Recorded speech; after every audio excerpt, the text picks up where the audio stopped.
श्री सच्चिदानंद सद्गुरु साईनाथ महाराज की जय। श्री सच्चिदानंद सद्गुरु साईनाथ महाराज की जय। श्री साई सच्चरित्र अध्याय 51 दूसरा भाग। जोग का संन्यास।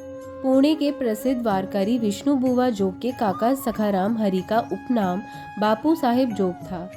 वे लोक निर्माण विभाग में पर्यवेक्षक थे और सेवानिवृत्ति के बाद पत्नी सहित शिरडी में आकर रहने लगे थे। वे निसंतान थे। जोग दंपति की बाबा के प्रति गहन निष्ठा थी।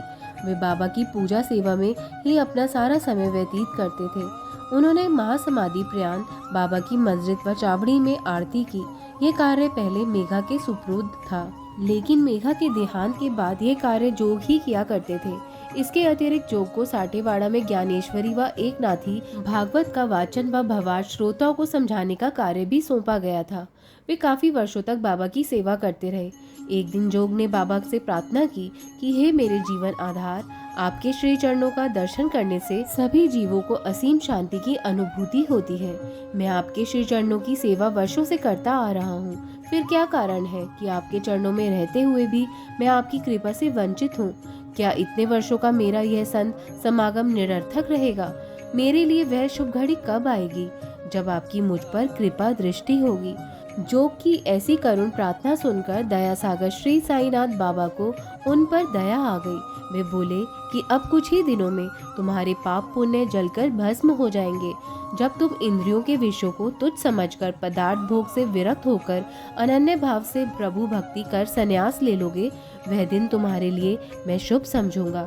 कुछ दिनों बाद ही बाबा के ये वचन सत्य हो गए। उनकी पत्नी का निधन हो गया और वे किसी भी प्रकार के दायित्व से पूर्णतः मुक्त हो गए। फिर उन्होंने संन्यास धारण कर जीवन के परम लक्ष्य को पा लिया।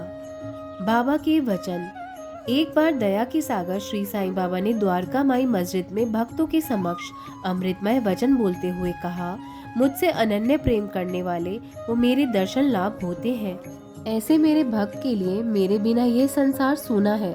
वह मेरी लीलाओं का गान करता है, सदैव मेरा ध्यान करता है और मेरे ही नाम का जाप करता है। जो पूर्ण रूपेण मेरी शरण ग्रहण कर लेता है, मेरा ही स्मरण करता रहता है, उसका यह ऋण मैं आत्मज्ञान करवाकर चुका दूंगा। जो मेरा ही चिंतन करता है, जिसे मेरे प्रेम की भूख प्यास है, जो पहले मुझे अर्पण करके बाद में स्वयं ग्रहण करता है, ऐसे भक्त के मैं वश में हूँ। जो मेरी शरण में आता है वह मुझ में एकाकार हो जाता है, जैसे नदियाँ समुद्र में मिलकर समुद्र रूप हो जाती है। इसलिए महत्व व अहंकार को त्याग कर तुम्हें मेरे प्रति समर्पित होना चाहिए। मैं तुम्हारे ही हृदय में रहता हूँ। तुम मैं को पहचानो। इसे ढूंढने के लिए कहीं दूर नहीं जाना है। नाम और रूप आकार से पृथक मैं तुम्हारे ही हृदय में चैतन्य घन रूप में विराजमान है। हृदय में जो चैतन्य तत्व है वही मैं का रूप है। ऐसा जानकर तुम स्वयं में और दूसरे प्राणियों में मेरा ही दर्शन करो। यदि तुम नित्य ऐसा अभ्यास करोगे तो तुम्हें मेरी सर्वव्यापकता की अनुभूति शीघ्र हो जाएगी और मेरे प्रति अभिन्नता की प्राप्ति होगी। जो दूसरों को दुख पहुंचाता है वह मेरे हृदय को दुख देता है और मुझे कष्ट देता है। स्वयं कष्ट सहने वाले मुझे परम प्रिय हैं। ओम साई नमो नमः। ओम साई राम। ओम साई राम। आगे हम अध्याय 52 का अध्ययन करेंगे।